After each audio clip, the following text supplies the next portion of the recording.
Kaip Vilnius buvo neevakuojamas miestas, taip jisai ir yra. Jeigu čia prasidėtų iš Baltarusijos pusės kolona technikos pajudėtų, tai čia būtų visiems šakis, kaip jis būtų. Ta prasme, literaliai. Koks, įsivaizduokim, taip nutinka.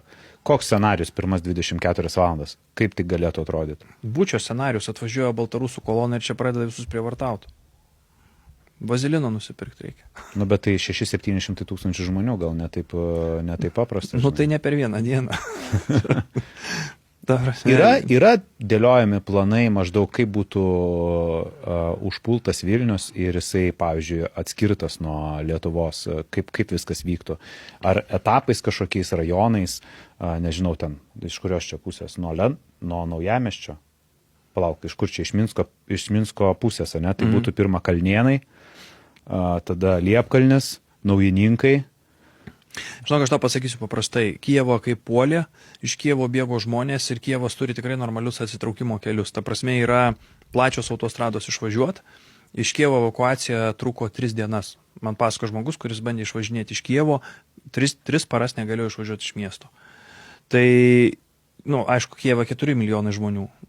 Čia Vilniui, žinai, mažiau. Mes po siaurintų gatvių, plačių gatvių neturim. Taip, tai va. Tai ir esmė, žinai, kad, pavyzdžiui, atsitraukimo keliai 3 yra tik tai. Pėsčiom? Kiek tu čia pėsčiom nueisi? Ir kur tu eisi? Tai vis tiek to pačiu keliu eisi. Tai lygiai taip pat visi keliai užsikimšia. Pavyzdžiui, mes kaip į Ukrainą važinėjom, pirmi reisai buvo ir tada žmonės bėgo iš Ukrainos. Tai pasienio link sienos einant į 4 eismo juostų autostradą buvo visa žmonių užkišta. Tiesiog žmonės nepravažiavo, mašinas numetė, paliko šalikelėse, mašinų buvo primėtyta, trukdė eismui, nustūmė į griovius tas mašinas, ėjo žmonių, tiesiog žmonių kolona, 4 eismo juostų autostrado žmonių kolona, kamšti žmonių, kad jos per sieną praeit. Tai Lenkai pradžioje dar bandė tikrinti pasus, paskui tiesiog visus leido taip sueiti ir viskas. Tai niekur tu čia iš Vilniaus nesidėsi. Ta prasme, technikos kolona, aišku, kad ją stabdys, aišku, kad ten bus kažkokia, žinai, nebus taip. Dabar, žinai, palydovinė žvalgyba ir mūsų žvalgyba veikia taip, kad tenais jie pradėtų kauptis, tai jau iš anksto visi matytų. Žinai, jiem ten sukaupti kažkokią tai rimtesnę jėgą reiktų nusiek bent 2-3 savaitės. Tai čia 2-3 savaitės mūsų kariuomenė žvalgyba jau pamatytų, tai čia, žinai, jau būtų laiko ir to žmonės išvežti iš kažkur, žinai. Sakai, taip Lietuva reaguotų ir jau paskelbtų evakuaciją iš karto? Ne. Ar negazdintų žmonių? Manau, kad negazdintų, nes jeigu paskelbsiu, tai visi užsienį pabėgs, neliks kam kariauti, žinai. Tai visą laiką, čia, žinai, kad įspės valstybė, kad bus karas, tai tikrai ne. Čia tik tai tie, kad bus, žinai, iš požymių pamatysi, kad ten kažkas pradės, žinai, griovius kast, ar technika pradės Lietuvos kariuomenės ten, žinai, link sienos važiuoti. Tai čia iš to dalyko suprasi. Bet jeigu būtų kažkoksai, suprantate, technikos sutelkimas, vienas yra dalykas didelės kažkokios operacijos. Kitas dalykas yra mažos operacijos, kuriam nereikia daug ruoštis ir kurią gali ir nepastebėti. Pavyzdžiui, tiesiog, žinai, kažkur ten poligonė pratybos, iš pratybų išvažinėja ir naktį viena kolona, kokia 50 šarvuočių pasuka į šitą pusę. Nieko tu nespėsi padaryti. Jie per sieną kiaurai pravažiuos 35 km iki Vilniaus, realiai valandą. Ir viskas. O čia iš Vilniaus atsibundi turite, kas? Sirenos kaukia, cypia, chaosas. Žiūri prie žalio tilto, jau šarvuočiai, tankai, kažkokie baltarusiškos vėliavos. Tai, žinai, aišku, jos šiek tiek jie važiuotų, jos sutvarkytų greitai, visus išskerstų, žinai, čia tiesiog būtų skerdinės ir būtų daug, žinai, baltarusiškos mėsos čia arba rusiškos. Bet jie čia vis tiek priraganė atspėtų per tą laiką, kol visus išgaudytų. Galvoju, vyktų tie, pavyzdžiui, raketos sproginimai, naikintų miestą, šaudytų? Be abejo. Aš tai manau iš apskritai, žinai. Nematai, kad būtų, aš netikiu tiesioginio karo scenariumi, nes, supranti, galingiausia dabar Europos kariuomenė yra Ukraina, antra yra Lenkija. Baltarusijos užėjimo scenarijus, kai Baltarusija yra tarp 2 galingiausių Europos kariuomenių, jos ten suspardytų taip, kad ten net bulvių neliktų toj valstybei, nieko neliktų. Tai aš labai mažai tikiu, kad jie ten rizikuotų. Aš manau, kad vienintelis dalykas kažkas tai yra iš tokio, žinai, diversijos, hybridinis karas, tai šiukšlės dega pas mus, tai traukiniai nuo bėgių važiuoja, žinai, tai prekybcentriai padegė, tai kažkur, žinai, nulaužt kokią sistemą, tai koks bankas, tai kokia sodra, žinai, neveikia, tai duomenys kokius pavogė. VMI čia ką tik neveikia porą dienų. Kas toksai? VMI. Ai, nu va. Buvo Na tai vamai, užlūžęs. gal šiaip užlūžė, gal tai. Gal šiaip vis negali svetainę sukurti. Tai žinai, tai... Per mažai mokesčių sumokėjau.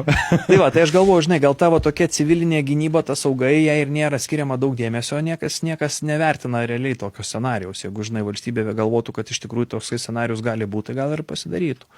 Bet, nu, žinok, dabar žvalgybinės galimybės yra tokios, kad... Kai tu sakai žvalgybinės galimybės, kas čia tokio yra? Kaip tai atrodo? Mes turime kažkokius agentus tenai, kurie perduoda informaciją.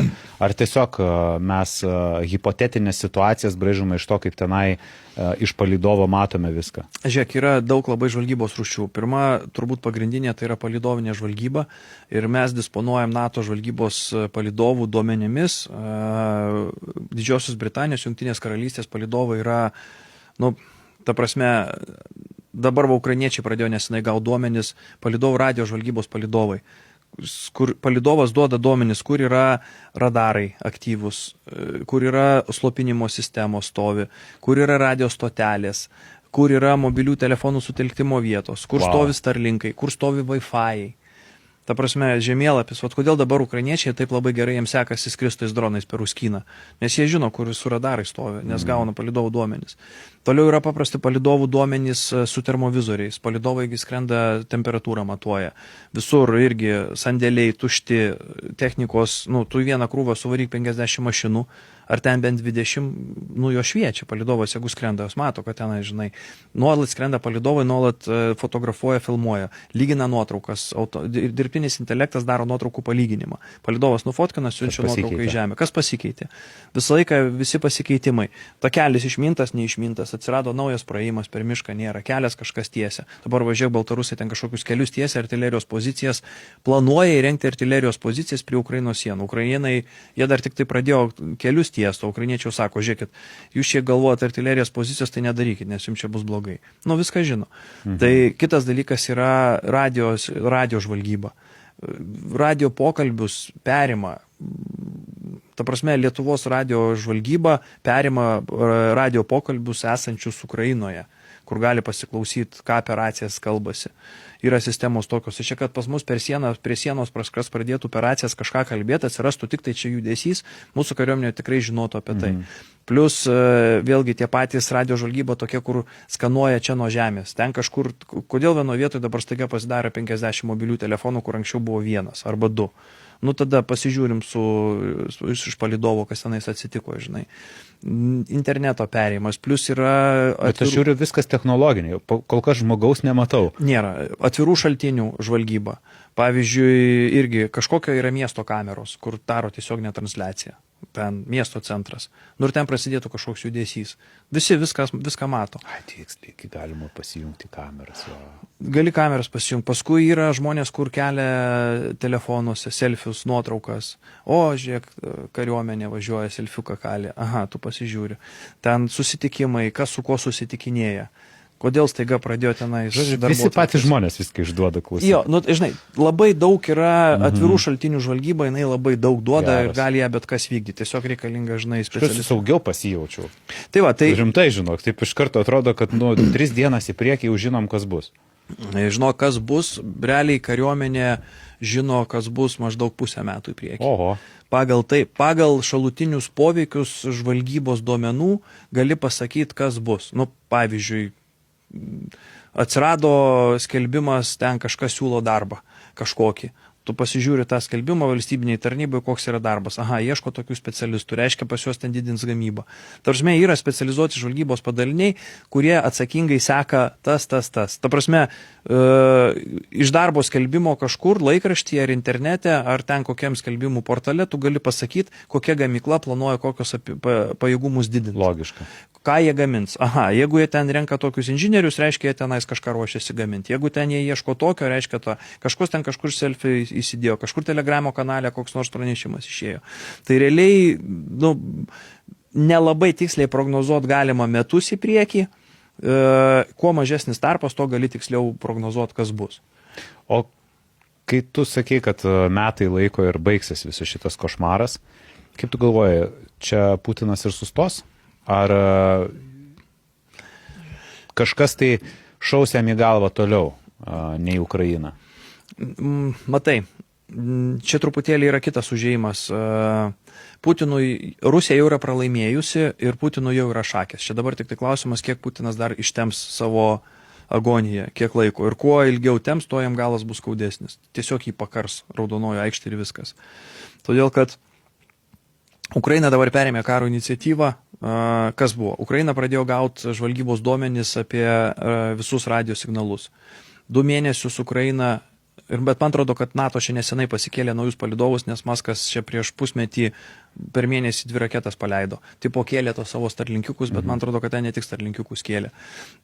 Ukraina pradėjo gauti žvalgybinius duomenis radio žvalgybos. Susiregistravo visus ruskių turimus radarus oro gynybos. 2 mėnesius Ukraina daužė oro gynybos radarus. Dar ir dabar atsiranda pranešimų, kad ten tokia sudaužė. Žodžiu, išdaužė Ruskino akis ir pasidarė savo koridorius skris dronus.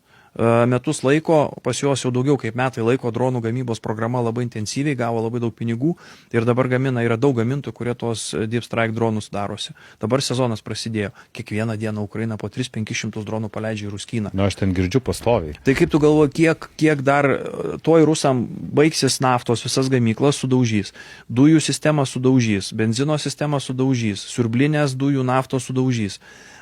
Liks be šilumos, pradės daužyti elektrinę, susprogdins elektrinės, liks be elektros. Ir tai dabar, pažiūrėkim, rugsėjo mėnuo ateis ir jau bus žiema ant nosies. Rusijoje didžioji daly nebus šilumos, nebus elektros. Ateina ruduo, nebus vandens, užšalę radiatoriai, prasidės šalčiai. Jau dabar pasižiūrėk, kas Telegram kanaluose pradeda darytis, kaip rusai visi yra nepatenkinti. Tai kaip čia lohai, kariai, tai jeigu čia, tai kam iš vis tą karą reikėjo pradėti, jeigu iš šitokie durniai. Jau kvesionuoja. Jau prasideda klausimai ir kuo toliau, tuo tas bus blogiau. Mačiau, kad ir jau net influenceriai, kurie palaikė Putiną, jau yra prieš. Taip. Ir jau sako, gal užbaig šitą cirką, žinai. Jo. Ir įsivaizduok, žinai, verslai bankrutuoja, žlunga, darbuotojų trūksta, nėra, prisivežė ten tų tadžikų, kirgizų, daug labai, žinai, migracija pas juos didelė. Tie irgi nelabai vietiniai patenkinti tais visais migrantais. Žinai, kyla nepasitenkinimas Rusijos viduje ir jisai dabar dar toksai, kai tu gali atjungęs internetą jį bandyti slopinti. Bet ateis toksai metas, kad jau nebegalėsi slopinti, nes tiesiog žmonės be darbo sėdė, žinai.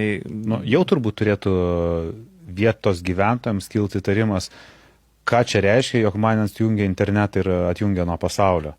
Jo. Kas čia per gyvenimas, kai atrodo, Rusija nėra Šiaurės Korėja, žinai, bet tampa tokia. Smagu, kad pažiūrėti šį trumpą klipą iki pat pabaigos. Todėl kviečiu visus pažiūrėti pilną epizodą štai čia arba ieškokite nuorodos aprašyme.